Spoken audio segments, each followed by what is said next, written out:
개인 회생을 준비하시는 분들 중에는 신청만 하면 모든 문제가 바로 해결될 것이라고 생각하시는 경우가 많습니다. 하지만 실제로는 신청 직전의 준비 단계가 매우 중요하며 이 시기를 어떻게 보내느냐에 따라 이후 상황이 크게 달라질 수 있습니다. 가장 먼저 신경 써야 할 부분은 계좌에서 자동으로 빠져나가는 돈입니다.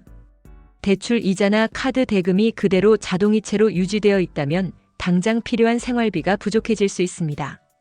특히 개인 회생을 고려하는 시점이라면 자금 여유가 없는 경우가 많기 때문에 불필요하게 빠져나가는 지출은 미리 정리해 두는 것이 필요합니다. 다만 전기요금이나 통신비처럼 일상생활에 꼭 필요한 비용까지 중단하면 오히려 더 큰 불편이 생길 수 있으니 이러한 부분은 별도로 관리하면서 납부를 이어가는 것이 좋습니다. 다음으로 중요한 것은 본인이 이용 중인 은행 계좌를 점검하는 것입니다.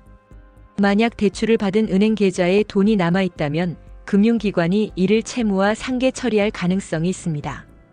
이 경우 본인이 사용할 수 있는 자금이 예상치 못하게 줄어들 수 있습니다.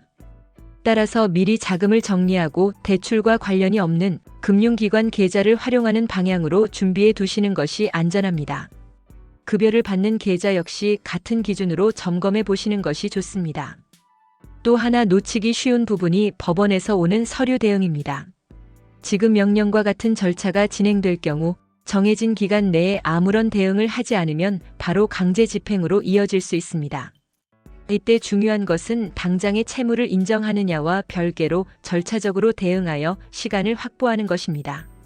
적절한 대응을 통해 일정 기간을 확보하면 그 사이에 개인 회생 절차를 진행하면서 상황을 정리할 수 있는 여유가 생깁니다. 결국 개인 회생은 단순히 신청서만 제출한다고 끝나는 절차가 아닙니다. 사전에 자금 흐름을 정리하고 예상되는 위험을 미리 차단하는 과정이 함께 이루어져야 안정적으로 진행할 수 있습니다. 준비가 부족한 상태에서 시작하게 되면 불필요한 손해를 보거나 예상치 못한 문제가 발생할 수 있습니다. 조금 번거롭더라도 미리 하나씩 점검해 두신다면 이후 절차를 훨씬 수월하게 진행하실 수 있습니다.